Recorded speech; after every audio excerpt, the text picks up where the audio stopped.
As we always do right about this time, we like to have my man J period T period is silent always come with what we know and love as suck shit.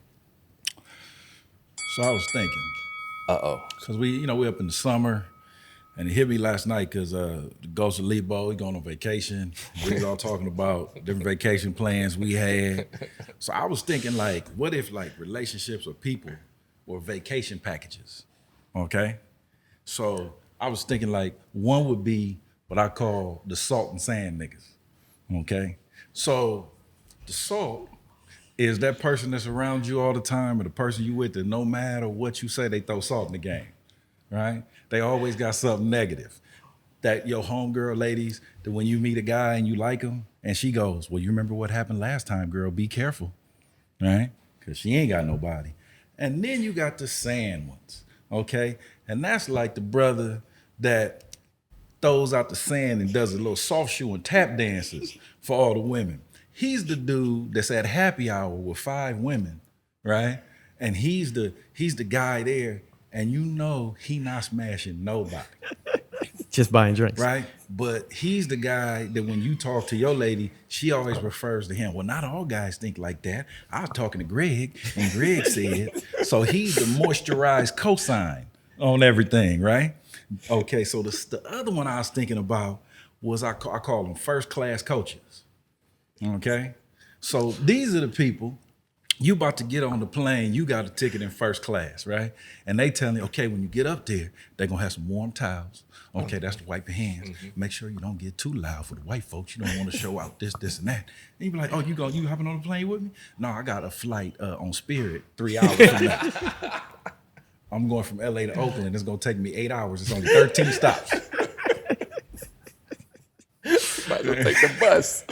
And then the last one is what I call the all-inclusive, okay? Okay. Now, see, that's the guy that the women say they want, right?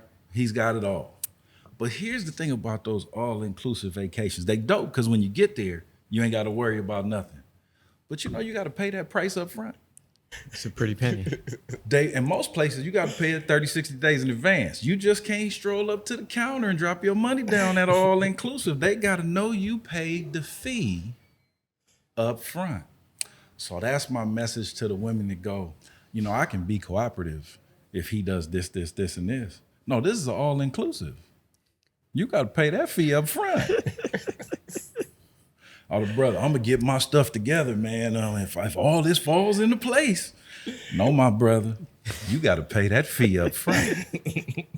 Vacation package niggas is on some sucker shit. So it's not like, like saying nigga, like people mistake me for as I walk into 7-Eleven. No, Not that- you're not not that gonna sad, be on no watch list, no colors associated. Okay, just making sure. Orange alert, little orange alert. Because I got to know that the hair has gotten straighter and thinner, and it's problematic. People keep coming up to me speaking jacked up languages. Oh my God. There it is. Suck it, shit. That one for the books, Dio. That's one for the books. Oh my goodness. I got one more. Yeah. Cool. Let's do it. Wait a minute. Which Popeyes. I mean, I was laughing. My ears are hurting.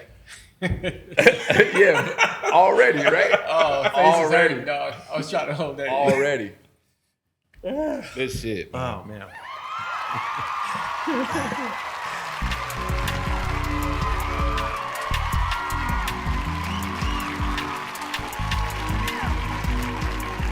As we always do about this time, sucker shit. So I was thinking. Uh-oh. So after we leave here, I promised my daughter that we're going to Chick-fil-A. And we got to go today because can't go tomorrow. Chick-fil-A closed on Sunday. Close on Sunday. Right? See, no matter like what you do, you're not getting the Chick-fil-A chicken sandwich on Sunday. They have an entire brand, they have a model and a way of doing business. It's the reason why they advertise for college football and not the NFL. Because the NFL is primarily played Sunday. on Sunday, Sunday. so it doesn't fit with the brand. LeBron James can try to get a Chick-fil-A sandwich. He ain't getting it on Sunday. You can get the In-N-Out truck, you get food trucks, you can get all you want. but you're not getting Chick-fil-A on Sunday. And so what am I trying to say? Well, they've been pretty successful because they set a standard. See, I hear all these people talking about what they are, like they Chick-fil-A, but Popeye's biscuits keep flying out their mouths.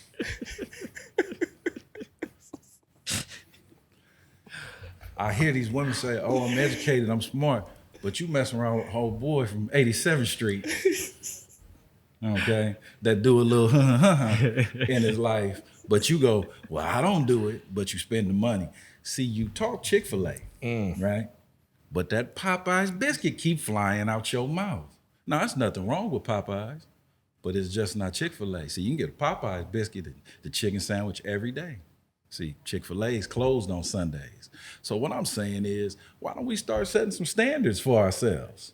You know, some of y'all brothers, oh, I want to be high value. That's the new term. Or I want to do this. I want to do that. But you open 24/7. You not Chick-fil-A, brother. You 7-Eleven. You AM, PM. Now, I don't know if you noticed, but it's a different clientele at 3 in the morning at 7-Eleven. Chick-fil-A closed at 3 in the morning, my brother. So what you doing? You know, her name is Tatiana, and it's that for a reason. She belongs to the streets. What you doing? You know, she not a queen. Her name be Queenie. You know? So all I'm saying is, you can go get you Popeyes. You can go get you whatever, Crazy Bird, Nashville Hot. But Chick-fil-A is closed on Sunday. So for all y'all people to think Chick-fil-A gonna open for you on Sunday, you on some sucker shit.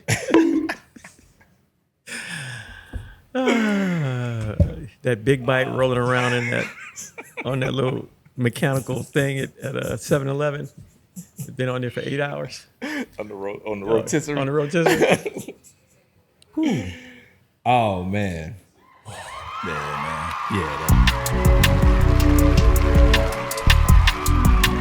Hey, welcome once again to Skinny Black's Lounge. I am your host, Rob, aka Skinny Black. To my left, Rennie, not a San Negro. no, he's not. Okay, to his left, JT, period is silent. Hi, Mom. yes, and to his left, the ghost of Lebo. My man. Actually, he's on vacation. Yeah, clear waters, Yeah. jet skis, suede thong. Suede thong. Oh shit. He's chilling. Yeast infection. Can you get yeast infection from suede thong? Yeah, I would assume so. I would hope so. Oh, okay. If you get this joke. You would deserve one if you had it on. Yeah, I wouldn't know. So that's why I was curious. Stay curious. So listen. We're in the middle of a series of laying down our origin stories in the SBL universe, and that's the SBLU, just like the MCU, but different. And let's get into it, man. What are the experience that made us the men that we are today? Experiences with women that shaped our thoughts about women, experiences with man and men that shaped our thoughts about manhood. So who would like to go?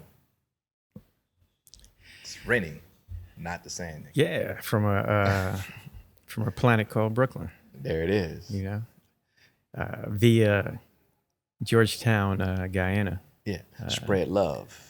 It's the Brooklyn way. Hey. And my pops didn't have no green card. Full on illegal immigrancy here during that influx post civil rights. You know. There it is. Mm-hmm. But There it is. both grandparents on both sides were from Guyana. As a matter of fact, my grandmothers had some familiarity with each other back in the old country.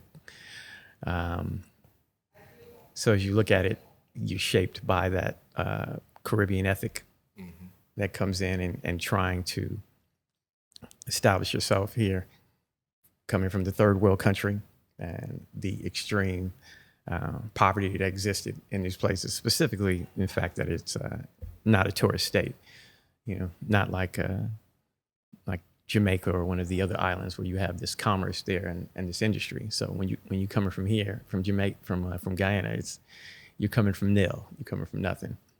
And so, my grandfather on the maternal side, who holistically probably the biggest influence on everything that I am as a human being, was came here as a young man after his mother left him in Guyana at the age of 5. And so this is important in the sense that what shaped him was because he spent his entire adolescence living with other people. And by virtue of that experience, it being so horrifying, he recognized that the vulnerability of children, and at the same time that he would never, ever treat someone else's child like that. And more so that any child that entered into his home was his child. And so that is how that's what shaped him. That's what shaped his existence. So as he started to have his own children, 11, and then I think at the time, never met a condom he liked. yeah, Guyana, bust a nut. yeah, his 11 children, him and his wife, and any other child that came into their household, their friends, his nieces, his nephews, any other child that came into his house was his child. Period. Dope. He was dad to all, regardless of the cost. Probably because he couldn't tell the difference. Yeah, 100%. 100%. Hey, he lost count. Whatever. There was a point where he was going to shut it down after kid 5. He came to my grandmother and says, "Hey, man, it's rough out here, man. Got these 5 kids. It's the mid-40s. Providing. Yeah. See, I'm out here, man. I'm out here trying to do this. I'm a chauffeur. You know what I mean? I'm a plumber's assistant. I'm doing all these things, and yo, we gotta figure something out." And he says, "Man, we gotta do something, man. We gotta, man, maybe abstain." I got 13 job mine. Yeah. Mm-hmm. And he said, man, he said his piece, like, "Yo, man, this is too much." He turned his back, and over his ear, it was the iron. What? The old school ones that old you had to school put heavy on the one? oven. Mm-hmm. Oh yeah, I know that. You know what I'm saying? Like the old curling iron, but the iron that you had to actually sit, like the Monopoly game joint. Yeah. You know what I'm saying? Flew by his ear. So 6 kids later, he got the picture. You know what I'm saying? He had an understanding that wife wasn't going for that. She was like, "Hey man, if factory's still open." if you ain't getting it here, where you gonna go get it then, Playboy?" You know what I'm saying? Mm-hmm. So via that, my pops fresh off the boat, meets my mother. Moms gets pregnant. As you do in those days with my older brother, you get married. Mm-hmm. You know what I mean? You get married. Yeah. And that's what they do. Not necessarily a nuptials made in the complete synergy of commonality of experiences together, and we decide we're going to take this journey.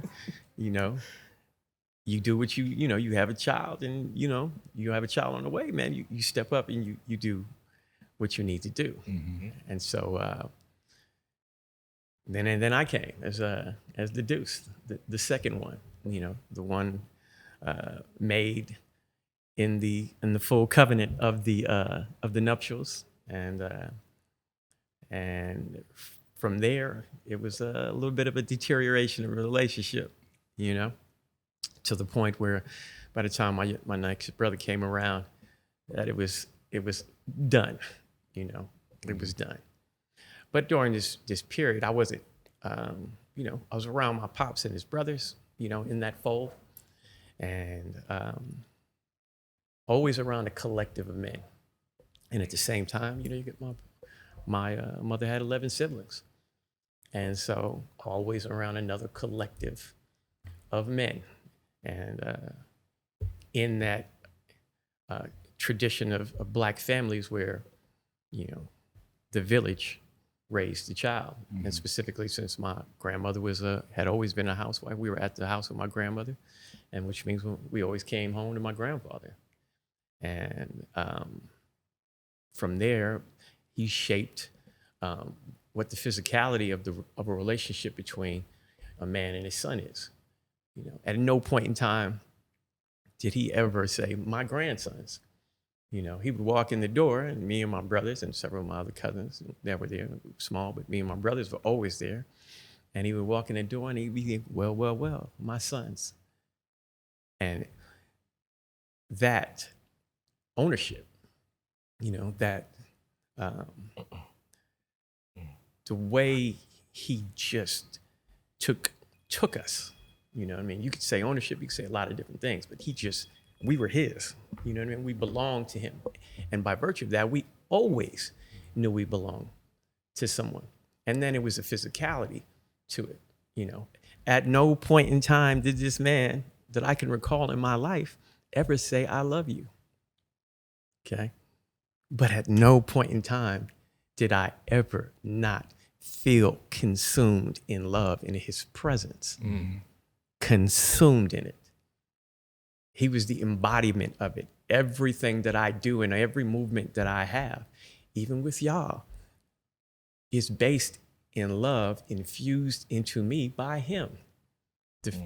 The handshake, the grabbing of your neck, the hug. Every time I roll up on my nephews in their 20s, you know, without any hesitation or anything like that, they know there will be affection, physical affection.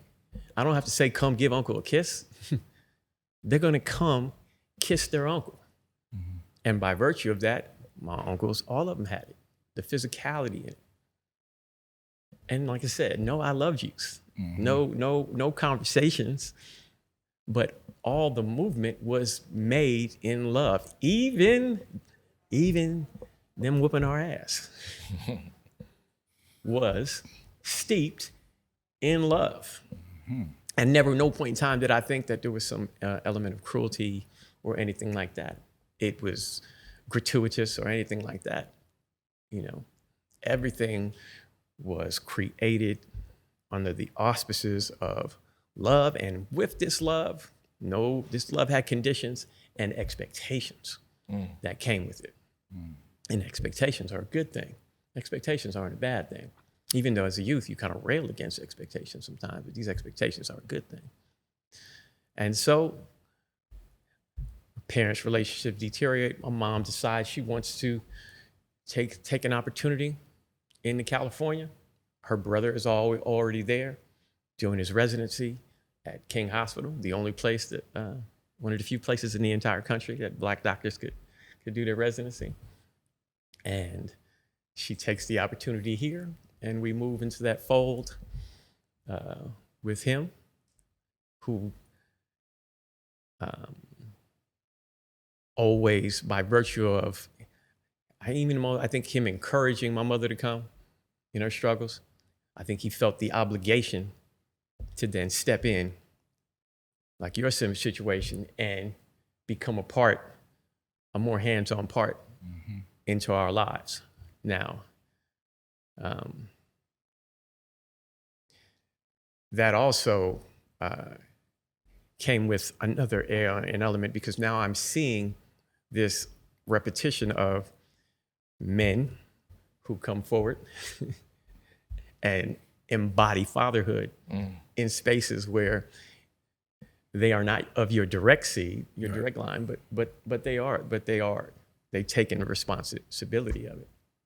And so my grandparents eventually moved here, and now my grandfather's back in the fold. We were probably outside of that fold with my grandparents for a year, you know.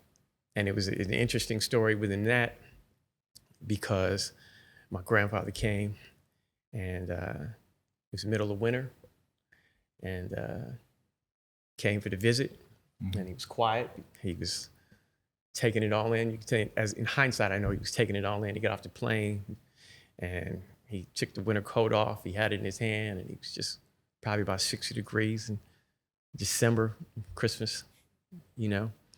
comes in the house, and it's about 3 a.m. New York time, and he makes a call to my grandmother and tells her, pack your shit, we move in. And that was it. Man never lived through another winter in his life. He's like, I ain't doing that no more. Yeah, He's that's like, some wait a minute, bullshit. it's 60 in December. Exactly. This is nice. Reminds me of home. Yeah. That's exactly what he said. That's exactly what he said. Reminded him of home. You know what I mean? Put him in a place that he hadn't been in, at that point, almost 50 years. Wow. Put him in a place he hadn't been in almost 50 years. And it connected with his spirit. And that created the exodus out of New York from the rest of the relatives, and they all eventually. Glad y'all escaped, man. Yeah. Escape from New York. Yeah. Yeah. And, it's no coincidence that this is crack 80s. You know what I mean? This is crack 80s. So what was West Indian, Brooklyn and, which was devolving into something completely different. And, here with my mom and my brothers and my sister and doing things that young men do, sometimes without supervision and getting into things and whatnot. But there's always, my grandfather's always sliding in there with a hand. And my uncles always sliding in there and hand and letting them know that they ain't too far away from things until it got to a point where, my pops, my uncle decided, nah, man, I'm over this. And really didn't give me much of a choice and was just like, you're going to stay right here. And it wasn't tender. You know what I mean? It wasn't a conversation. You mean he didn't ask you? No, man, it wasn't no ask. Oh, okay. There's no ask in it. He didn't care how you felt about it? No, man, he didn't care how I felt. He So didn't you even mean care your- how my mother felt You about mean it. your feelings didn't matter? Did not matter at all. Oh my God, no violins played in the background. He didn't even care how my mother felt about it. Wow. Mm-hmm. He's Sounds like some manhood It's to me. He's the like- thing to do. yeah, this is the go. And this is what we're going to do. I know you guys, other brothers and things like that, but we're going to work all this out. But at some point, we need to right this ship in this very specific way. And so, by virtue of that, put me right back close to my grandfather again, because they lived right around the corner. And so now I'm back in that fold. And like I said, it's understanding that treating the child like, when they're in your space, like they're your own. Mm-hmm. And there's no half-ass in that. You know what I mean? There's like, there's no, these are my sons and this is my nephew, or these are my sons and these are my grandsons and these are my neighbor's sons. No, man, it's just your home. It's just family. They belong to you. Exactly. And so by virtue of that, we went out into the world and we embodied that same thing. Hey, if this is family, then this is how family operates. And from there, the structure existed where all those expectations kicked in. So I went from being at my mom's and my mom working in nights and going to nursing school and things like that, moving around with a whole lot of freedom, to, yeah, so check this out. It's Monday, and Monday we don't do TV. We're Tuesday, we're Wednesday, we're Thursday. But you can read something, And so I was like, all right, read something. So he was like, hey, what'd you read today? Oh, I was looking. Jimmy, he's looking for something. Got 2 newspapers. You didn't read a newspaper? I'll tell you what. Okay, well, you need to figure out something in there. I want to hear about something. Next day, what'd you read? Woke me up. Got in late, woke me up. What'd you read? The Metro section. All bad. Yeah. Like me. So I tell you what. Since you seem to have an issue verbalizing it, I'm gonna need you to write this out. Exactly. Let me write you out. You've done current events. I'm gonna need 3. Boom. So now here I am with the who, what, where, when, and the why. You know, he's like, oh, okay, knock those out. And it's a simplistic form, bro. You know what I mean? Okay, well, here you go. Here's a book. We're gonna read this. Science fiction book. Man, I ain't into no science fiction. Yeah, man, you had a choice what to read. You forfeited that when you didn't. You punted. Yeah, you gave yourself homework too. Yeah. Book reports, current event. And this is in addition to your regular schoolwork. So figure it out, man. So I go through it. I read the book, and then I figure out, man, I'm not interested in this, so I need to figure out things that I'm interested in, right? So then I'm saying, well, I'm interested in these things. Derek brought something by called The African Origin of Judeo-Christianity. There's a videotape, and he told me that the dude on there has a book, and his name is Dr. Ben. And so he's like, all right. 2 days later, I got Dr. Ben. So I'm reading about Dr. Ben. And I'm reading about African origin and Judeo-Christianity. And then I got Stolen Legacy. And I'm reading about that. And I'm 14 and I'm going through these things. And then, I mean, I got nothing but time. So now I'm in every section of the newspaper. And then I realized, man, the Daily Breeze is BS. It's evening newspaper, man. You know what I mean? I need to mess with this LA Times stuff in this international section and things like that. So now I'm devouring the newspaper section by section. And I'm like, man, the Metro is just stories about murders and things like that. And there's no development. And I know, you know, and it always seems to be about black people killing big black people. Yeah, I don't want to read that, man. So now I'm reading about politics and Israel and things like that. And then I find myself in these spaces where I'm talking to teachers and I'm questioning things and they're really not feeling the line of questioning. Hell no, they not. That's coming into play. Because So they didn't read the paper. right. So I'm thinking like, you know, why are you afraid of questions? You know, when I go home, I get asked a million questions. You know, as a matter of fact, man, he's most enthused when I have the level of questions. Yes. Now our conversation goes from being a fully directive conversation to be an interactive, interrogative conversations where now he's asking me questions and fleshing things out. And then I'm posing the same questions to my grandfather and realizing, man, this cat with the barely elementary school education is really, really well read. Autodidact. And I'm like, I mean, now I'm starting to understand, like, perspective-wise, like, why he's able to move and interact the way he does. He's a handyman. And then I start to learn about, you know, wait, when he was working at Variety back in New York as a child, I always thought he was the engineer, but they had him as the custodian. So he was fixing the printing presses and everything there and keeping the Daily Variety entertainment newspaper up and running.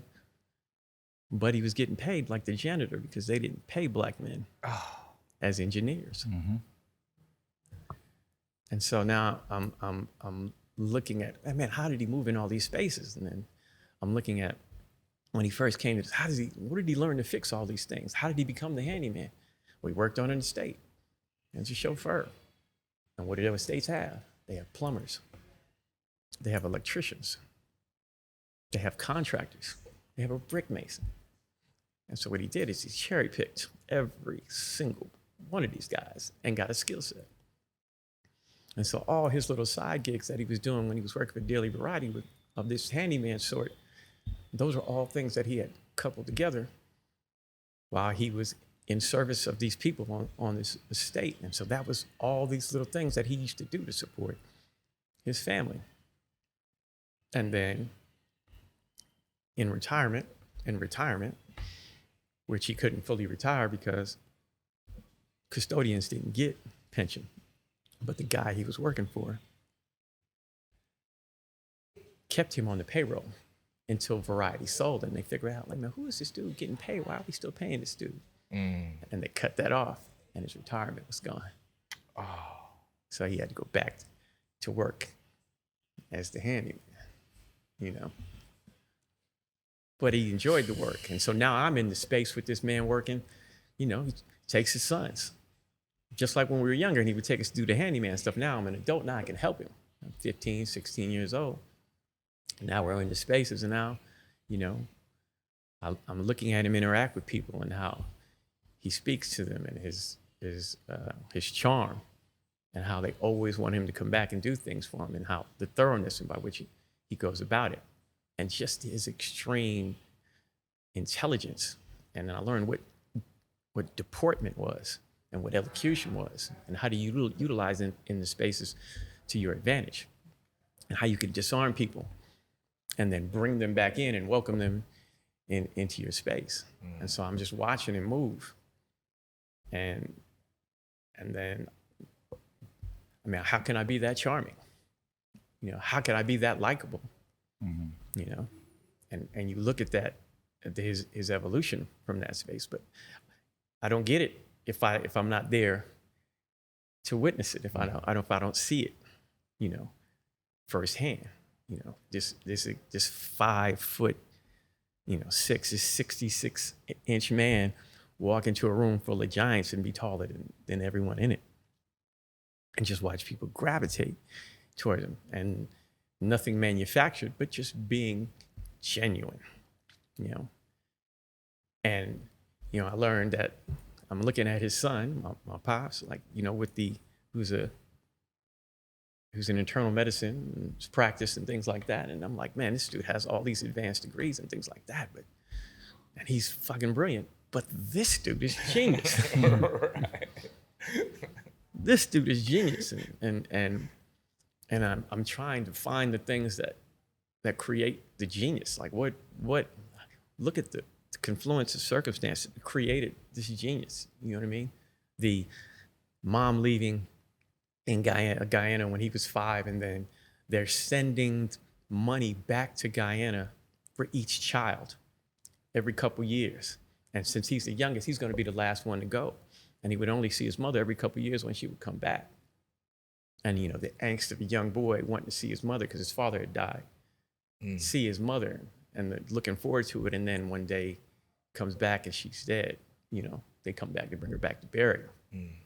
You know what I mean? But then his brothers and sisters are there to bring forth and finally get him to this country. So you look at what that shaped in him, the reverence to his mother for the sacrifices that she made in order to get her children into this country. And then him seeing his wife while he was still in Guyana and then saying, I'm gonna marry that woman. And then when he catches her here, that's what he does. Finds out she's here and he marries her. And they create that union. Those 11 children, those 60-something grandchildren. It's called Me Too now. Yeah. 100%. 100%. That's straight hashtag. 100%. And you know, and her ability to be at home and raise 11 children and then raise all of those grandchildren coming there too there also. And that net created by his work, and then by virtue of that support they got when they were older from my pops, stepping in there and taking care of that household when he was like 40, you know?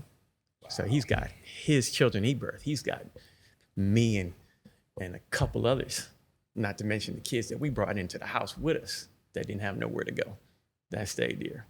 And then he's got his parents' household that he's taking care of. And my grandmother steadily bringing in more babies. Y'all niggas live in Motel 6? Yeah, that's what I'm saying. And that's what he was saying. But he's out there and he's breaking bread. We'll leave the light on. Exactly. And he's breaking bread. He's taking care of the space. Bunk couches. So when it came time to like, when I had to do something in my, you know, I'm in college, you know, we out here getting at these frauds. And, you know what I mean? At this cabin dance at USC in Annenberg. I just met a bad one. You know what I mean? Yes, sir. Yep. And I'm coming in at 3 a.m, but I got to go work at Rouse at 6 a.m. And this cat is wondering why I ain't up on time to go ahead and handle that business, because I sure get up and I handle business. You know what I mean? You had a place to come home to, Playboy. You know what I mean? So I don't see why you can't get up on time and shuffle yourself up the street and bag them groceries and take care of that for that money that I don't get to see, as he would tell me all the time. That's your money. That ain't mine. You know? Yeah. So all these things create this air of responsibility and certain things that shape you, you know. And I've told you all about the one particular incident where one of them late night parties, and I'm slipping out, I realize this cat is awake, and I'm trying to slip out and get to work, you know what I mean? And, you know. Trash cans. Yeah, man, trash cans. You know, trash cans are full. And he was like, hey, man, why the trash cans full, man? It was trash day yesterday. And I was like, oh, man, you know, my young brother didn't pull him to the curb. And he was like, man, that's not what I asked you, man. You know what I mean? Like, I was like, well, they didn't take him to the curb. And he was like, well, that's your responsibility to make sure you take him to the curb. I was like, man, I woke him up. What you mean you woke him up? He's like, hey, man, what do you do? And I was like, huh? So what do you do? What do you do? Why are you here? I said, well, I'm about to go to work. He's like, no, man, that's not what I asked you, man. Yeah.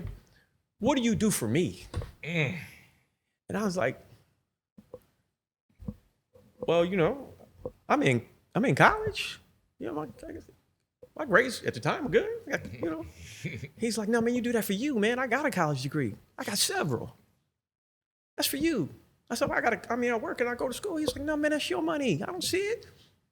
What do you do for me? And I didn't know how to answer any of that. Because you wasn't doing shit. like all of us. Yeah. And I was confused. Answer. I ain't doing shit for I was you. confused, just thoroughly confused. And I could see the frustration growing in his face as he's maneuvering the trash. And there's some other extemporaneous stuff that I had in there, man. My buddies had some beer, and they put the beer back in the box, and they had put it on the side of the trash can. You know what I mean? And I'm thinking it was neat.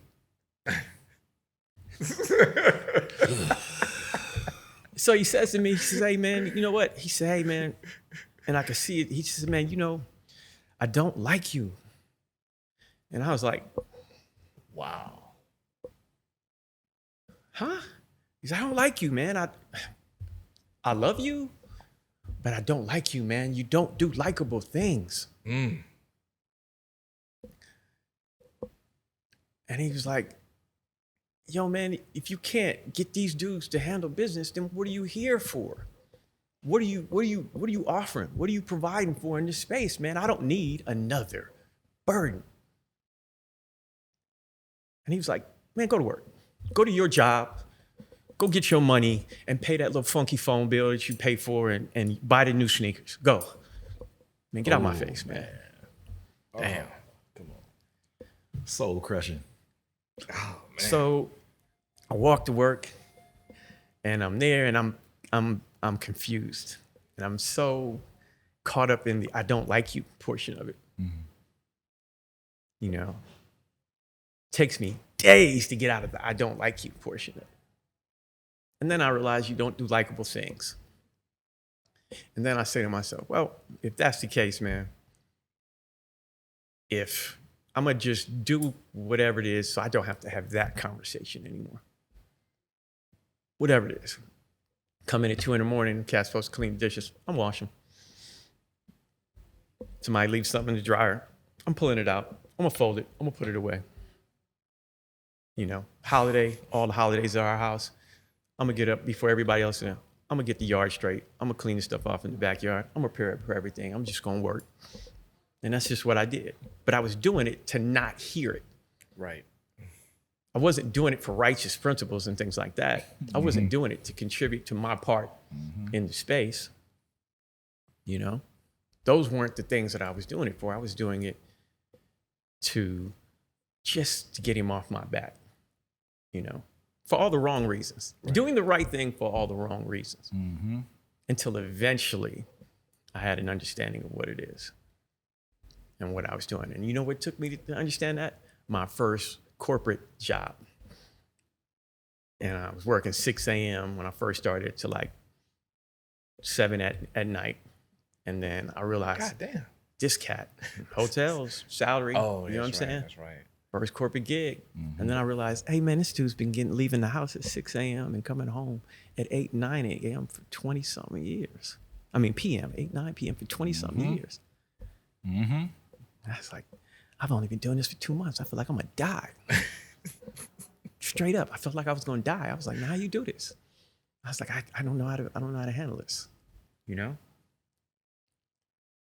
And just the perspective of being put in those positions and then getting that and having an understanding and all that obligation and looking at it. And so, you know, as I started to move out into the world as a man, I realized it's my obligation to father every single boy that I come across the same exact way, regardless of the circumstances, regardless of whether they want me to be it or not. I'm gonna create these expectations, and you're gonna choose to rise to these expectations, or you're not. But you won't be able to say that Rennie allowed you to slack, you know. So when he was coaching and I was coaching with him, you know, I was infusing the same love and the same expectations and the same energy that my grandfather infused into him and he infused into me, and collectively we put together, you know. And I remember one of my buddy Darren Early saying, man, I got all these daughters, man, I need to come out here and they need husbands. So if I don't get out here and try to make some husbands and make a difference with these young men, then what am I? And I was like, man, I've been doing that for years. He just get codified and put some nomenclature to what I've been doing and what that man plan that my grandfather and my pops created a long time ago. He also had a plan for his daughters to have husbands. Definitely. This thing on? No, sorry. Yeah. So that's my rant. Couple things. First of all, thank you. I appreciate it. Oh my God. You used the word, because, you know, some of y'all gonna be confused because you used the word interrogative. And they gonna think that's a cutoff of the Don't Be Cruel Bobby Brown album. Yeah, it's my interrogative. Pre-rocket. You know what I mean? It's my y'all interrogative. Google that. What I find interesting, a lot of the story, but when you were talking about the uncle with the degrees, and then grandfather, and your grandfather that could command a room, I think that sometimes with us, you got to get your education, and we fall in love with the degree. So many of our degrees don't mean anything, but we don't go on the spiritual. We don't go on the self-education journey, right? It's the books that you choose to read, not the assignments that you had to do. Right. That will make you. Those experiences. So when you saw your grandfather, you saw a whole life walk into a room, and wisdom and experience, and you can't go study that. You can't go, they don't teach that at USC or UCLA. Got to witness that. You can't pay for that. That's a life lived, right? And that's also a testament to manhood, and you saw it in action. So I'm just, it's not really a question, but just, I felt that, that particular thing, it just touched my spirit. And the interesting thing about him is how he owned blackness and not, he would say, hey man, if you ever sent me to war in Guyana, I could never go to arms against my origin, my country, He says, but understand that no matter how many times black people here ridicule my accent, I understand that I am still and singularly a black man, and that any time that judgment comes from them, it comes from a source outside of them, and they just may not be knowing it, and I can't blame them for their ignorance. But ultimately, when it comes down to the wire, we are one and the same. And so while I always held on to being Guyanese, the green, gold, and red flag and the whole 9, and me and my brother being immersed in that from a very young age makes us the most complete accent doing, because it's all we heard all damn day long. Rennie, hey boy, go clean that damn bathroom now, you know.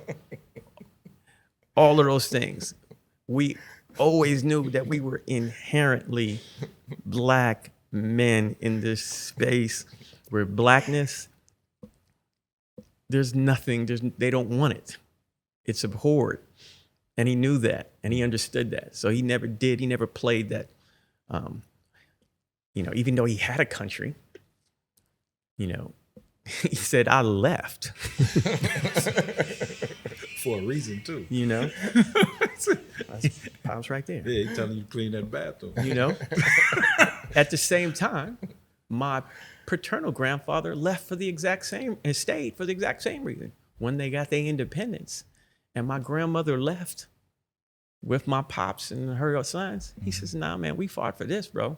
I own this crib. We got the British out of here. I ain't going nowhere.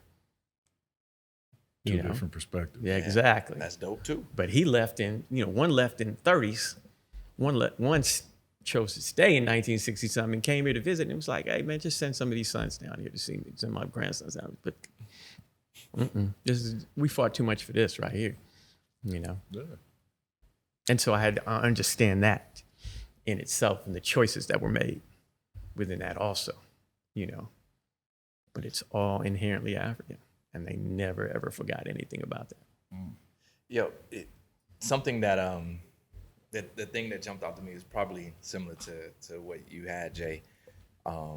It's just another slice of it is the reading part, man. You know, that's self-education. You know,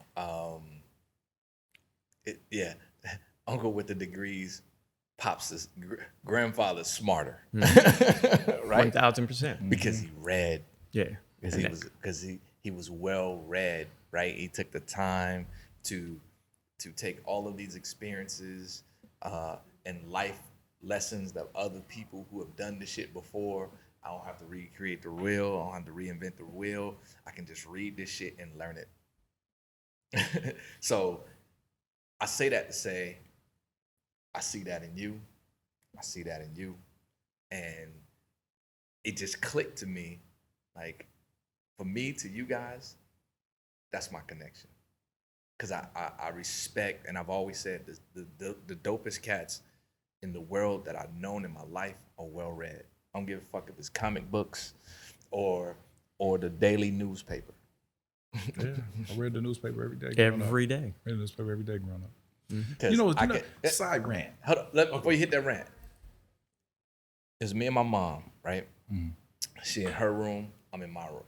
And so for a good portion of the time, I had my own little black and white TV. She was like, read, nigga. You know what I'm saying? My mom used to read novels in like 2-3 days. She'd sit in her room and read, and that was her entertainment. And so I sit in my room and I read till the Jeffersons came on. Right. Till it's time for Carol Burnett. Yeah. You know what I'm saying? My mom read Harlequin romance novels. Hey, that's my mom, man. Yeah, my mom read them shits in 2 or 3 days, and it'd be a stack to stacks. So I know it just clicked to me today. Thank you, brother. That's my connect to you guys. Go ahead on your rant. No, all I was gonna say is one of the things that gets on my nerves is when people say, in my experience, how many billion people are walking the planet, and you gonna go on your trifling ass 27-year life. You ain't been out the city, but you go, well, in my experience, I've never seen nothing like that. Wait a minute, hold up. You wasn't sitting at a lunch counter in Selma, but you know it was a civil rights movement, right? Yes. But you didn't experience it. In my experience, as if you just like the most traveled. People kill me with that. That's an announcement of your limitation. Mm-hmm. That's all. Mini rant. I'm good. All right. Hey, there it is. Rennie's origin story. Thank you, brother. Mm-hmm. Appreciate you. A little long-winded. I apologize. Nah, not long-winded. Now y'all know why he can spell. Yeah, that's why you extemporaneous. Man, we gotta put that underneath. I like that. I like that. It is. All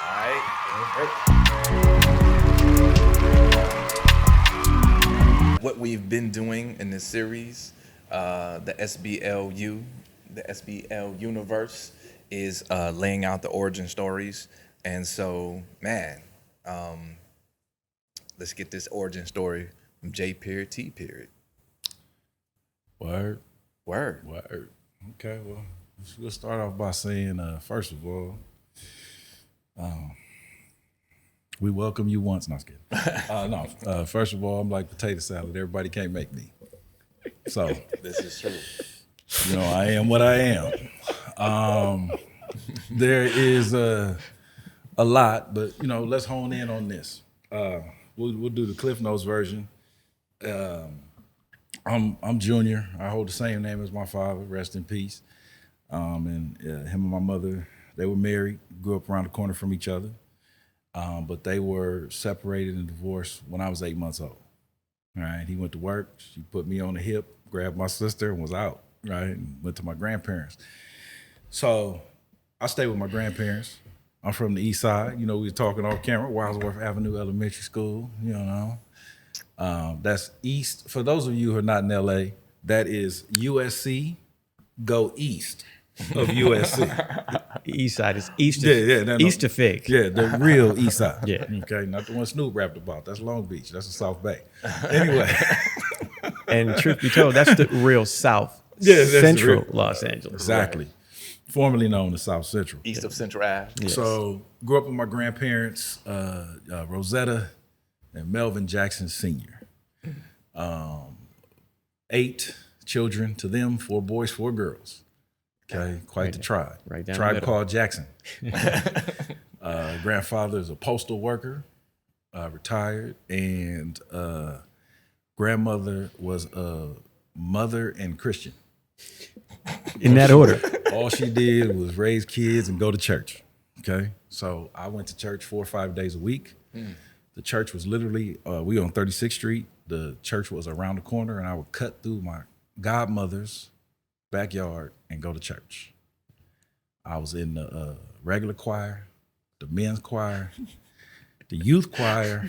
I was secretary and treasurer for the Sunday school, a junior deacon, on the usher board, and went to go visit the sick and shut in. And on Saturdays, handed out food with my grandmother. So I was a church boy through and through. Leadership development, brother. Oh, well, that's what, yeah, whatever. So meanwhile, my grandfather watched Fred Price and football on Sundays. Oh, yeah. He was leaving out here. Evidence. Yeah. The theme.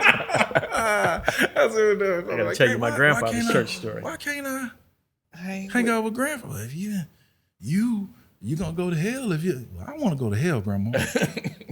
Got my ass whipped for that. Smack shit Yeah, I got my ass whipped for that.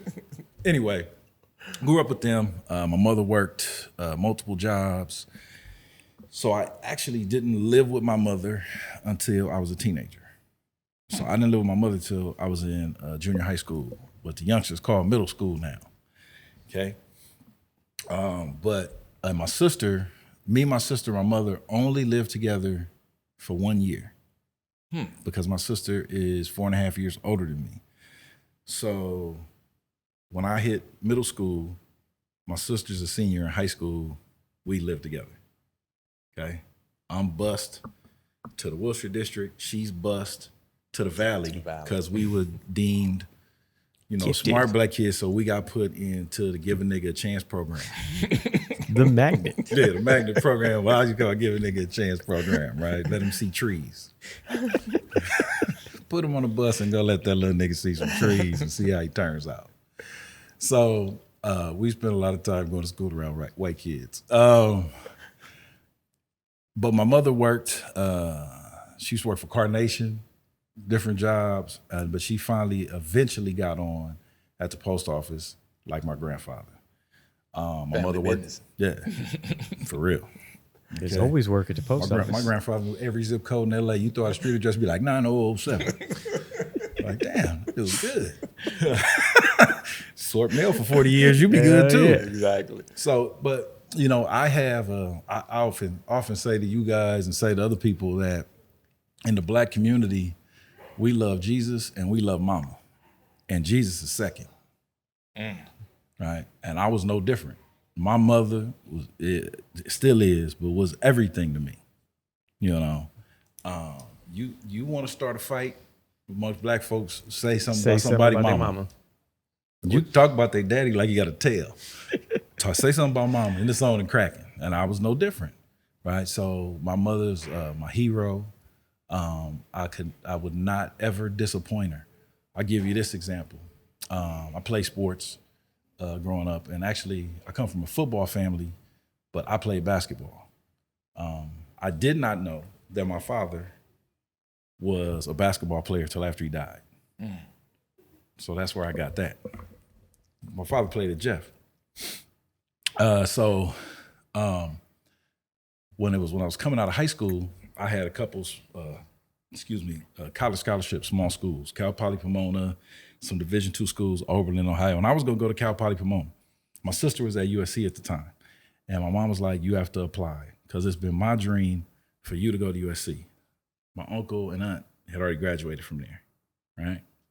So to satisfy my mother, and I didn't think I was gonna get in, I applied. The only college I applied to was USC. I ain't need to apply to no college. I'm gonna go play basketball. Yeah, 100%. Right? We got that damn acceptance letter. And my mom did a Holy Ghost dance in the kitchen. He's all right. He's all right. Jesus. And I'm just me like, shit. So anyway, freshman at USC, basketball career over. There goes basketball. That's how much influence my mother had over my life.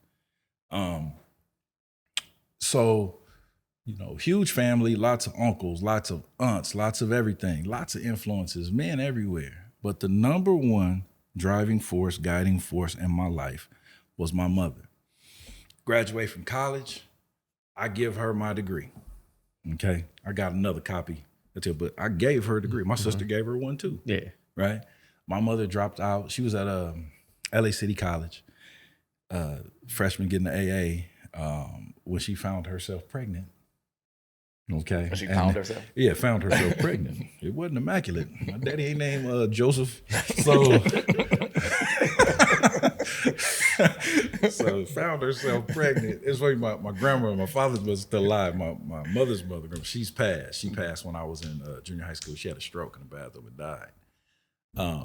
But my grandmother was telling me that she was talking to my grandmother, and she said, I don't know how that happened. My grandma was like, I know how that happened.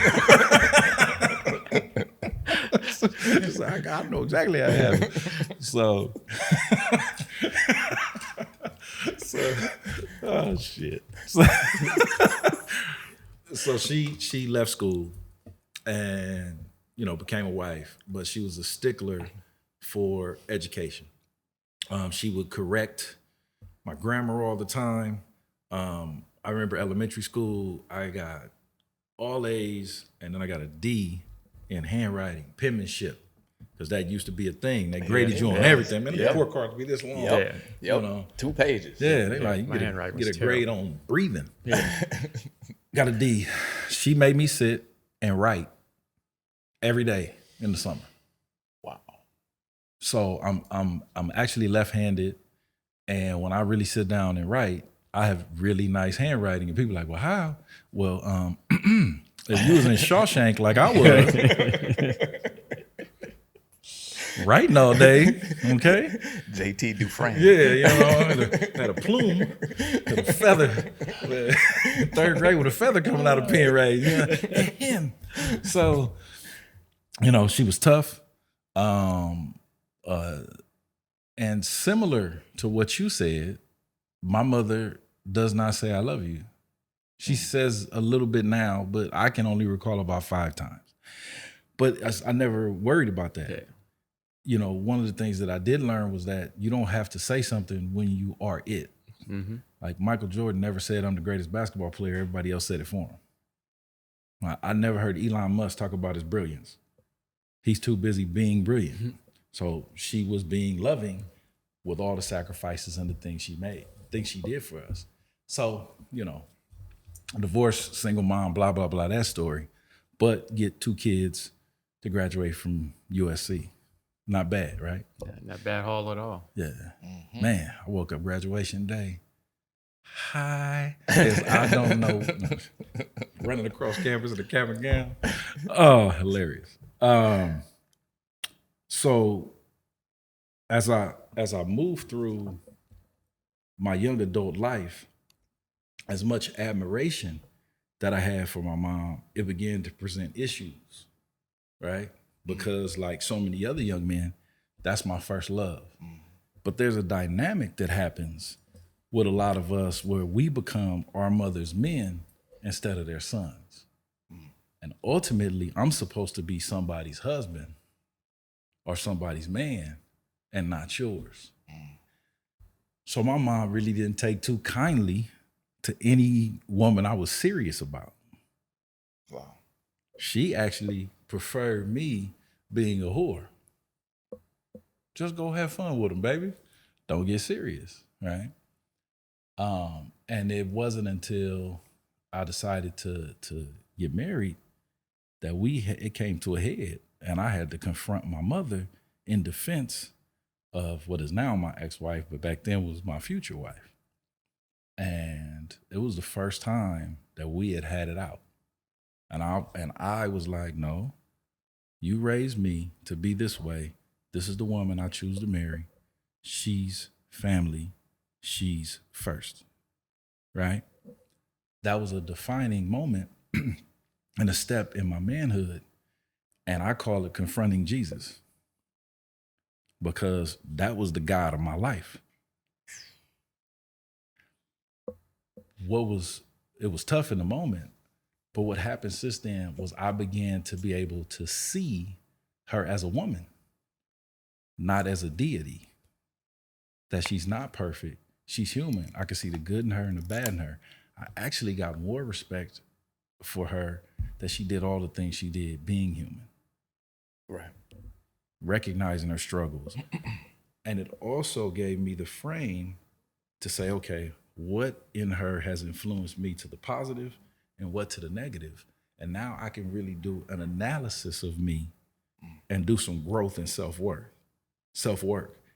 It also allowed me to examine women that I deal with, because once you confront Jesus, surely ain't nothing. Right? I've already confronted the love of my life. So now me and you having a conversation and me just telling you straight up, that's not a problem. But it took that moment and the moments after and really digging into it, and it's changed me forever. That's my girl. I love her to death, but she's human, just like I am, you know? So when she do like her little petty stuff now, I'll be like, oh, okay, I see you a little jealous. You are a woman. Okay, I see what you're doing right there. You know, like one day she was like, yeah, it's all about me. Yeah. I was like, look at your little selfish ass, you know? But it's cool. She grandma. She do what she want. Yeah. You know, but, you know, growing up, we look at mom as like superhuman. Right? You know what I mean? And moms are special, but they're still people. Yeah. And you can't have a full growth and evaluation of yourself unless you can really break down where you come from, your influences, who these people are. Yeah. And why you are the way you are. We're able to say things about men and fathers. I was able to say anything I want about my dad. Not around her. She wasn't allowed, but anybody else, I could say whatever. Mm-hmm. And I didn't even know the man like that. Mm-hmm. Interesting. Right. It wasn't until after he passed that I learned all kinds of stuff. And in unlocking that, I learned more about myself. Like that basketball story I said. You know, why the hell does everybody in my family playing football and I love basketball? Right? Yeah. I got it honest, just didn't know. Yeah. I love to cook. My father was a chef in the Navy. Yeah. A cook in the Navy. Ain't no chefs in the Navy, but a cook in the Navy. Yeah. And my grandmother told me stories when he would come home and cook for her. So when I reconnected my grandmother, I threw a barbecue for her.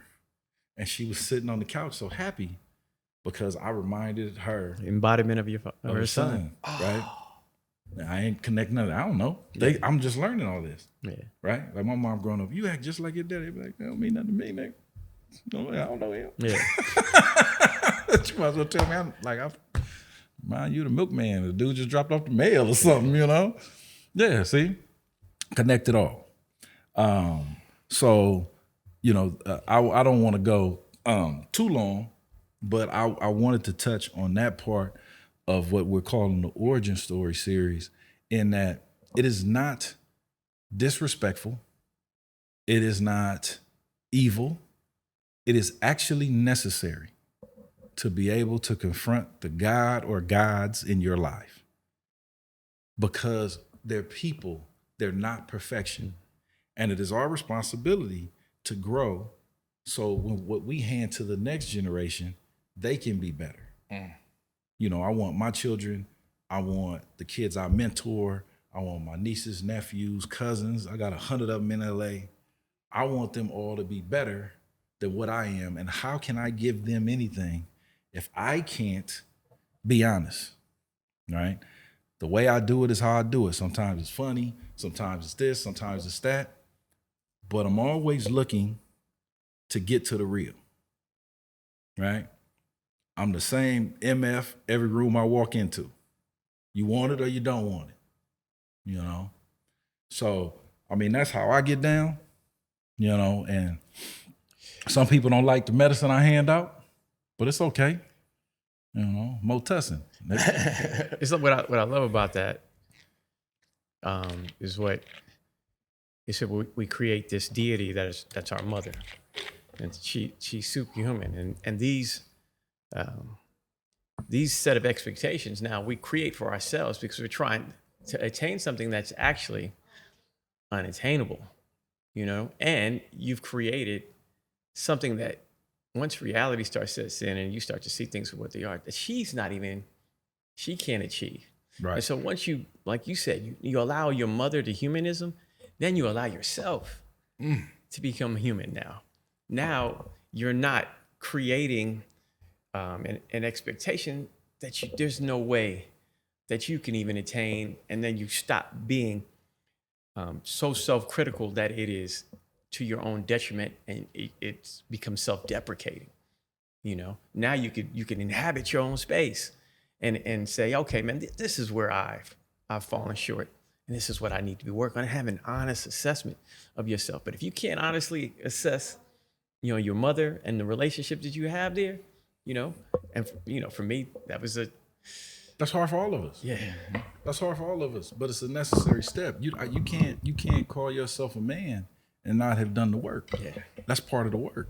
See, currently I drink vodka or tequila, and Jesus drinks wine, and we chill at her place and watch the Food Network. You know, and that's a dope place to be at. Yeah. You know, and just really can laugh, have a good time, and it's like, man, and I see her. Right. And the things that would bother me before, they don't bother me because I understand who she is. That part. You know, it's no pressure. Yeah. It's like, be yourself. Yes. It's all good. Yeah. You know? Side story. I'm gonna say it. It wouldn't be me if I didn't say it. So I was messing with my mom one day, and we was going back and forth, and she was like, I just wanted you to be different than your daddy. And I was like, you married him, he knocked you up twice. I was like, daddy hit. She's like, shut your ass. Like, it's true. Yeah. I was like, the dude that was like and me didn't get there. years span. I was like, yes. And I'm 5 years younger than my sister. I was like, so you went back. I was like, we not a year apart. You was kicking it. Yeah, definitely. Oh, man, she was mad at me for that one. Oh, yeah, because you confront her with her choices. You know, hey, man. Look. And that's not a bad thing. That's not a bad thing at all, man. That's actually, that whole humanization, and more like, man, what you said was, you know, she lives in her you know, in her own her freedom now, and you have an understanding of her, and the things that used to perplex you that she would do, the things that would drive you crazy, because it was a period there, you know, my mom, and I just couldn't. I was just like, why? Well, you know, she was superhuman, and so she was doing human stuff, and I was just, it was so confusing. Like, nah, man, this is not, you used to give, look at how much grace you gave my father, you know, when he wasn't even deserving of that grace, and you gave him that grace, and now you over here, you know what I mean, being petty about this over here. I don't understand. It's human beings, man. You know, why this? Why not one thing all the time? Yeah, and the understanding, and it just what it brings you back to, you know, and like, to me, you know, when you listening to you articulate it, you know, in our previous conversations, you know, it was illuminating for me, because, you know, you helped me identify those emotions in me, like, oh man, you okay? So I wasn't crazy. I wasn't alone in that space, because I actually felt a little guilty about how it would make me feel, because I felt like I was in judgment of her, and she was only doing the best thing she could in given the circumstances, you know. And she had some hard choices to make. The reason why I say challenging Jesus is because if you grew up in the church, the one thing you can't do is ask questions. Right. Well, why? Well, this don't make no sense. Verse 3, right? And oh no, it's God's will. Brother. You can't ask questions, right? And it's the same thing, right? And then one day, you're like, no, I want to figure this out. Right? And it changes your whole perspective on everything. You know, that's why I call it that. That it was equal, like, shared tracks in my life growing up in the church. Yeah. And then growing up, I had Jesus and I had Mom Jesus. Right? And I had to learn to challenge both. Right? Yeah. Now, so, one more thing. Fast forward to this part. So when I got divorced, it was really tough, okay? And people do this, they go through stuff and you look for somebody to blame. You look for this, you look for that. Because of my experience and looking internally and breaking this down, it helped me realize, first of all, I got down on my knee and I asked for this. So this was my choice, right? Didn't nobody hit me in the back of the head. I got down on one knee and put a ring in my hand like this, right? And it helped me with the ownership of my life. There you go. Right? So for all y'all people that's parents, and you separated and you talking bad about the other person, that's the person you chose. Mm-hmm. They're a reflection of you in some way, shape, or form. So you're really talking bad about yourself, and you're damaging future generations. Well, it's interesting because I had two questions, and my first question was that I wrote it down when you said it, that your mom didn't say bad things about your dad. No, she would just say he was a really good provider.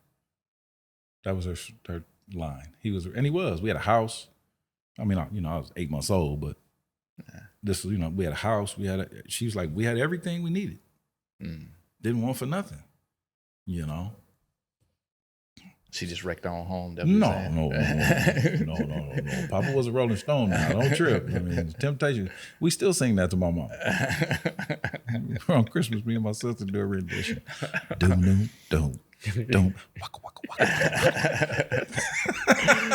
It's interesting you say that. What you didn't say is the other dude's name, Jamestown Jr. No, not Junior. We got more than I'm Junior. We got more. There's more of us. My daddy liked his name, man.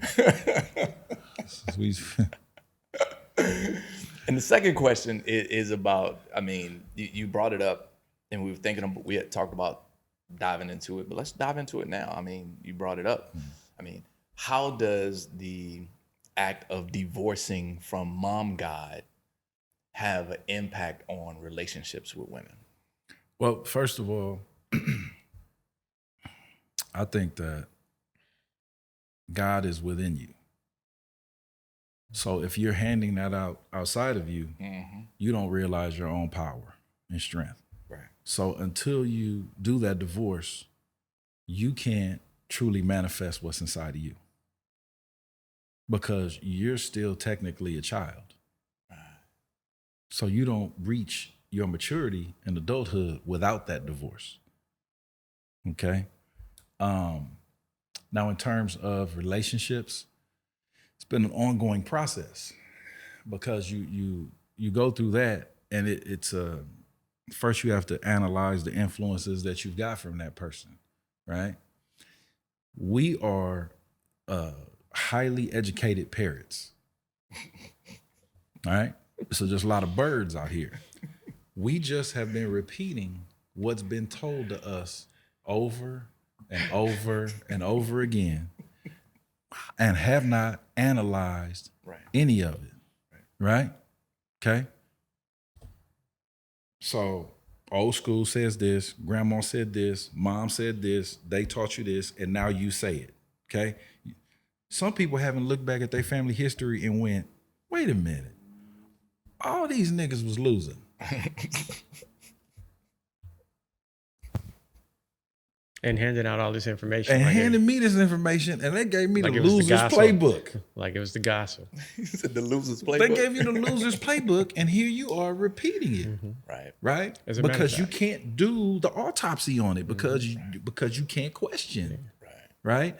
So for all of the beautiful things that she had her issues as well, and so much information or rules that people give you are born out of their fear and their don't hurt me stuff that they haven't dealt with. Their unhealed trauma, as people like to say, and they hand it to you, and it's not even yours. Yeah. Worst kind of legacy you can hand on. Right? I ain't worried about no man cheating on me, mama. I ain't gay. so not your cross to bear. Not my cross to bear. You know, so you have to be able to analyze that. Now, as I have moved further and have been able to look at me, I realize, okay, for example, I like to save people, and it's good for my ego, right? Because I can go, I'm the man. See what I did, right? Yeah. Okay, well, what happens after the person is saved? Well, now the mission is done. Yeah, So you got to go find a new person now I to got to save. go find a new person to save. Right. So from the jump, this relationship is not going to be set up for the long haul. This just serves my ego. Wow. So in that way, I'm a user. But, you have to be able to be honest with yourself and break that down. And by the same token, look at all the skill set that you learned. You know what I mean? And you and I have talked about this, but all the domesticated things that you could do. Oh man, come on. Let's go. So, and you go through all of it. And then by virtue of that, tell me, based on all those things that you can do, right? That you don't need anyone else to do for you, the kind of companion you find yourself with. Okay, so here's crazy. So my mother, one of her philosophies was, I'm gonna teach you everything to do in the house, because it was her thought that the next generation of women, she was like, they're lazy and they think because they go to school that they don't have to do nothing else. Wow. Like my sister, she has a degree and she ran her own business, and now she's a high level, in her field, occupational therapy. But you want her place looks like the Macy's bed and bath store. How beautiful and laid out, and that's how my mother is, right? So, you come to my place, it's gonna be clean, it's gonna be laid. I've never been with a woman that could cook better than me. I don't want you to wash my clothes. I fold my own clothes because I fold them a certain way. My closet, everything's lined up. Shit. You could blindfold me and I could pick out a matching outfit. Same here. Right? So same here. When you strip away that stuff from some people, they don't really know what to do with you. Because now we got to talk. Because it's not about, I'm just going to come over because you could cook. Right. Or I'm going to do this and I appreciate the help. Yeah. But now oh no, who are you? Right. What's going on? Yeah, living service. What's your real philosophies on life? Real And character. because I've done the autopsy on my family, now when I'm around you, I'm watching your people because I want to know where you come from. Bingo. Because one thing I learned about being married, it was a lot of people in that bed with us. Mamas, grandmamas, uncles. It was all, it was crowded in there some nights. Yep. Because it was some philosophies coming that didn't have nothing to do with us. But it was embedded in us from years and years and years. Well, my grandma said, I was like, they was in wagons. She went to school. She was like, yeah. Your grandma rode a stagecoach to school. What the hell you quoting? What are we doing right now? You know, I was like, Pony Express. no, that's what I'm saying. Like, I mean, and you know, you've been married 8,000 years, so you guys have had to forge your own. Yeah, your philosophy is yours. If I tried to take yours, it wouldn't work for me. Right. Right. But what we think is, I'm gonna get a guy like my grandfather. Bread was a nickel. Right. There are no factory jobs. Right. We ain't going to the plant with my little bucket and coming home. And that, like my grandfather on a post office salary income, had a house, bought a house, raised 8 kids, raised grandkids, right? Sent people to school. You can't do it like that anymore. Right. The whole dynamic has changed. This whole thing is different. So you have to adjust everything towards my grandmother didn't know how to drive. She never drove a car. Neither did mine. Wow. All she did was raise kids and go to church. But that's what it was back then. Wow. Right?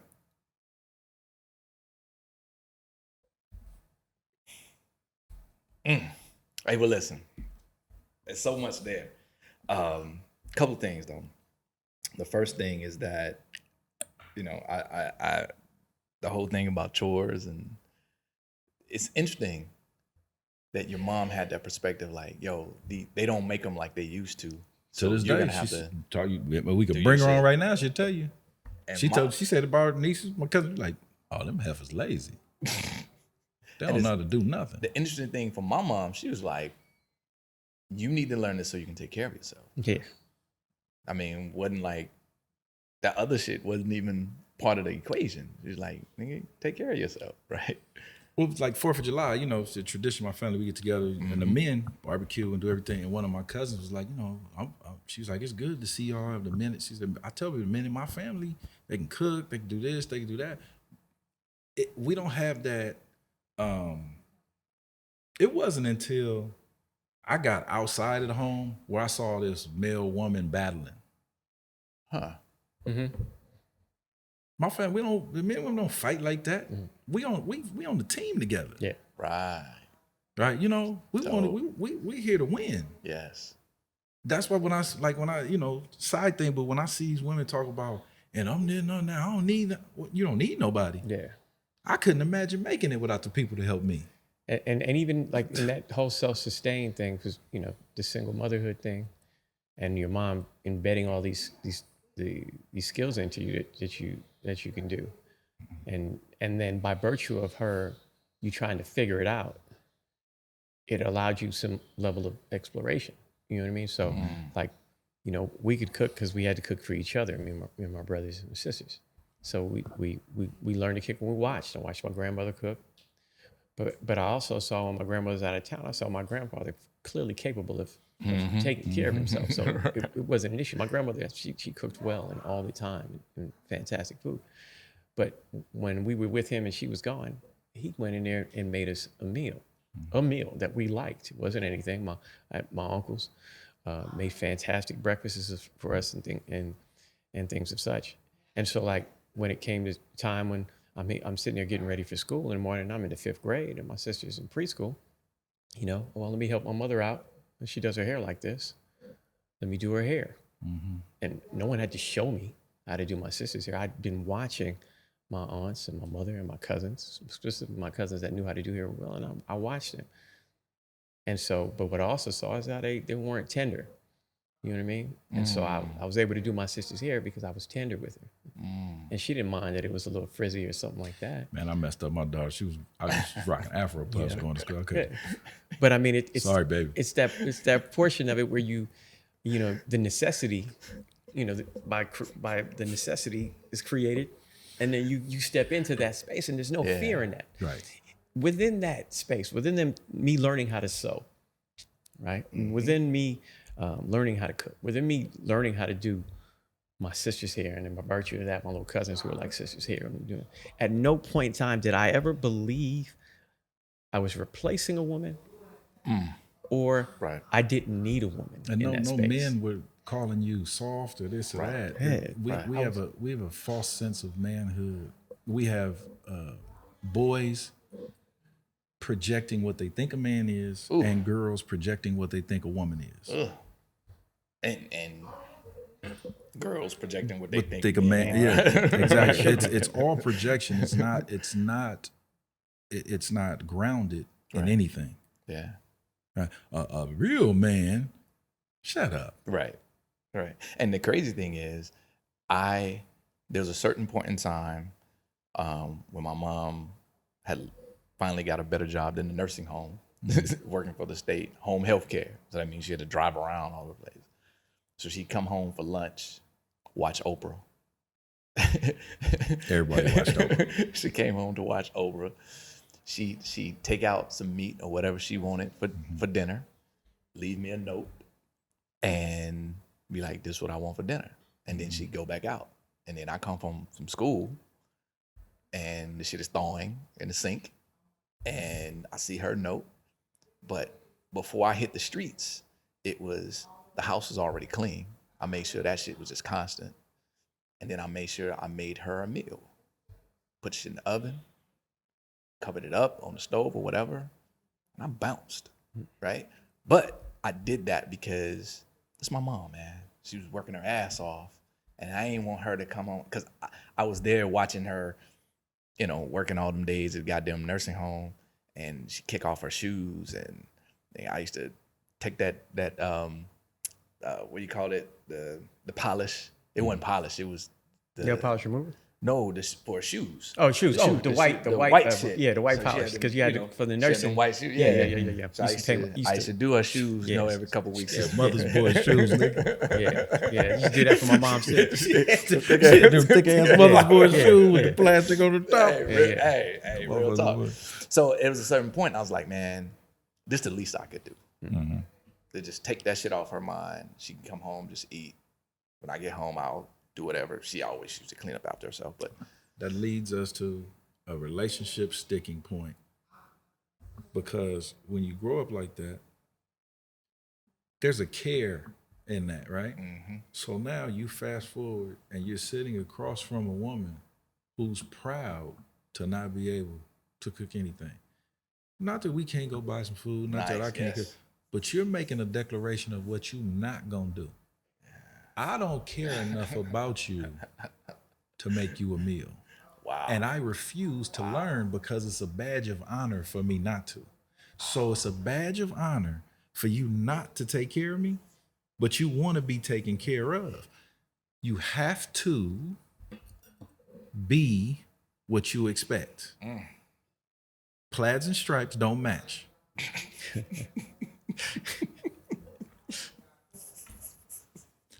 And I told you this last night we was doing this. I said, and I'm saying, and my focus is on guys, but this one is for the ladies. You are proud of your undergraduate degree from USC and your master's from UCLA, but you have your MRS degree from Compton College or DeVry. And that's not besmirching Compton College. They don't even say besmirch at Compton College. And that's the point right there. You're so proud of your accomplishment. Think about it this way. You have to have a field of study, right? So I'm going to be a nurse. First, you have to think of it. Then you have to apply yourself, go through the coursework, apply to nursing school, graduate, go through everything. So when it's all said and done, you 6 years, 8 years in, right? To become a nurse, right? Emotional and physical investment. Well, if I'm going to be a husband or a wife, that is technically, if it works out, a lifelong journey. Yeah. Well, what kind of studying would you do for that? Ooh. It sure as hell is not the I'm not gonna do this. I'm not gonna be nobody's slave. Wait a minute, hold up. You don't know shit about slavery. Okay, so stop using that whack ass example. Okay, I've never fed my family and thought of Kunta Kinte. Chicken George. You know, it's like it's a beautiful thing to serve the people you love. Yeah. It's a beautiful thing. You want a man's attention? Make a meal and sit down with him. You got his ass for an hour or two. You could really get into him. You could hear some of these stories. You could really get to know him. But if all I am is a utility to you, then why would you care about my story? As long as I make good money and I could buy some shit and we're going to go on vacation, then why do you care about my relationship with my mother? Which ultimately will affect you if I haven't dealt with it. And you wonder why we arguing in the bed at night. And to that study point, I just did this experiment this morning. Mm-hmm. And You I deodorant? said, no. I'm going to try this right, God. I use crystal, actually. I'm saying. To let you rub that lemon on that, Okay, it smell like lemonade wood pussy. But I asked my wife this morning. I said, so if I asked you, if I said to you, I'll give you a great life in exchange, we can do the trips, you can have a great life. In exchange, I'm asking for three things. I said, if I ask for respect, if I ask for you to be a woman in the streets and a freak in the sheets, and the third thing was, if I asked for yours to have my back, that's what it was, to have my back. What questions would you ask me? She said, what does respect look like? What does having your back look like? Perfect. That was pretty good. That was very good. That was pretty good. That's I was that's like, 24 years right there, I was man. like, whoa, okay. That's 24 years. Okay. I thought you go to Coach Chappelle. Tough break, nigga. It's always FUBU. Because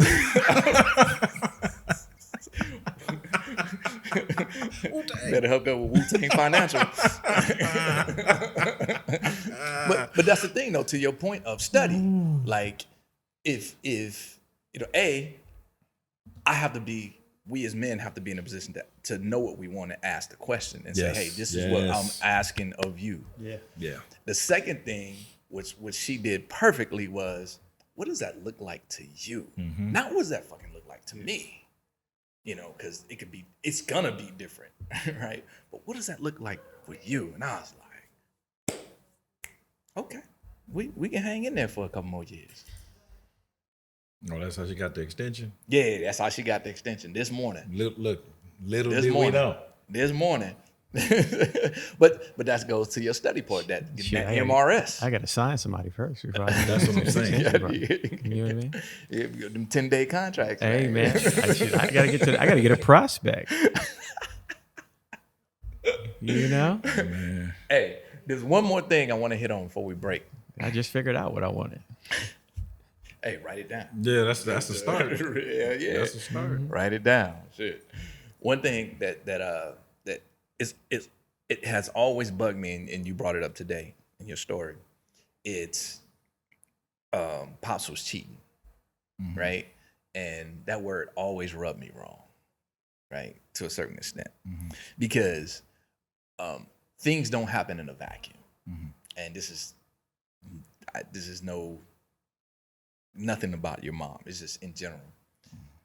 But when I hear women say, yo, that dude cheated on me, I always ask, what did you not do that he asked you for? Right? What happened What is he looking for outside of the relationship? That he probably asked your ass. No, say that shit. No, keep Say going. that shit. No, keep going. What came to mind? 'Cause I know how your mind works. No, man. No, because I know it's not even. It's funny to me, but two things.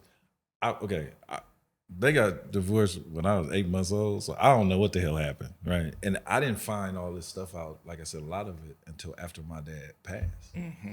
So it wasn't from my mother saying it. So it's like, you say, I ain't saying that. You right. You ain't saying that. My mom don't even know, right? Right. And but what I was gonna say is, like, remember Bizarro? Mm-hmm. Bizarro. Right? The opposite of Superman had all the powers, but he was like, But he that's was like a moron. you're creating, like, yeah, he's a moron. Women will look at you like you're from Bizarro world for asking that question. Yeah. Most of the time, I mean, of course, there's people that just out there, doing whatever they do.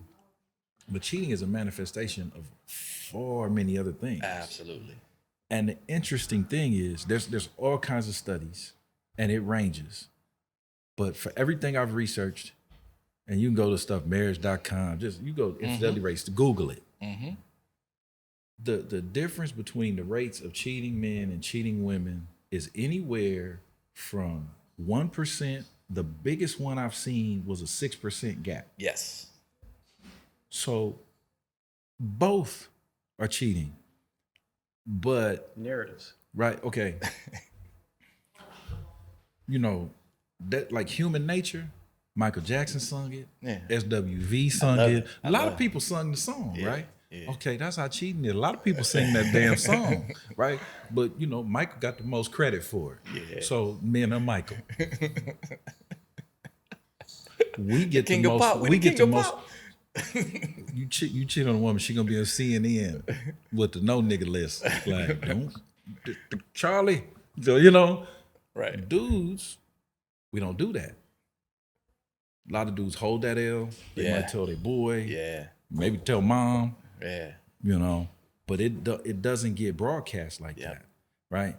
And so it's a human condition. Yeah. And as women have grown in the workforce, have more opportunities, and you add the internet, okay, which Instagram is a whorehouse, right? That's why I don't do it. No, you know what I mean? Like, you go from, you grow up. I mean, LA's big, so it's always action. But you in some small town, all you had was the town. Yeah. Now you got everything at your fingertips. So dudes is gonna get at you. Right. So the access is all over the place, right?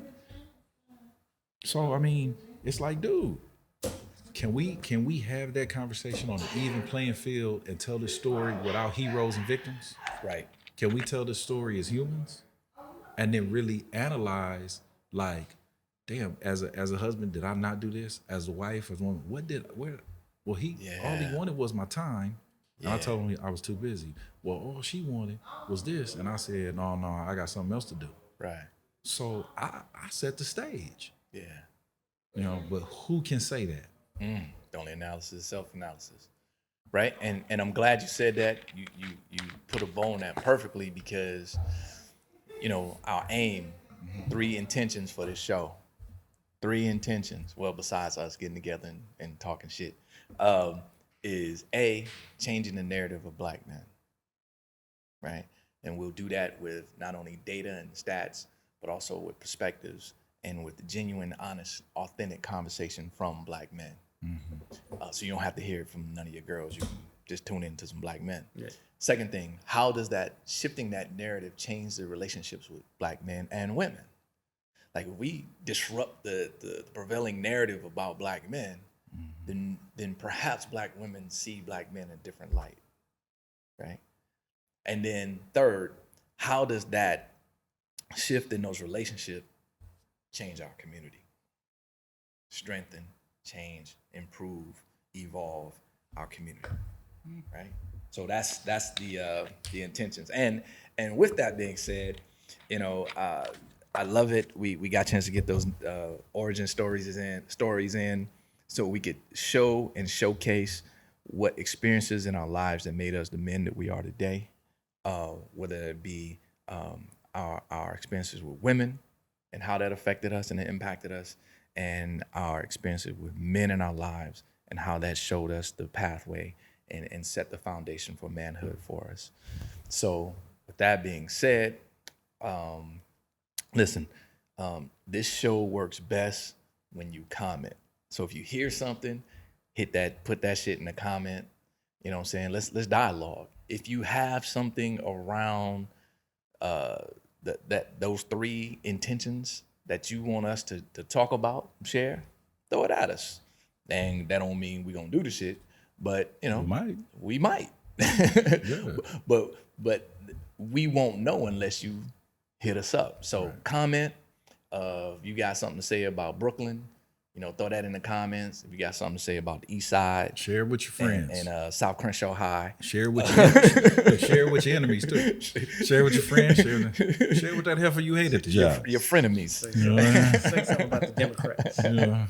You know what I'm saying? So comment, share, subscribe, and with that being said, I'd like to thank you guys, man. I appreciate you. Should thank us. We were outstanding. Yeah, you were. Be on the lookout for Skinny Black's new cartoon series. It's called Medium Man.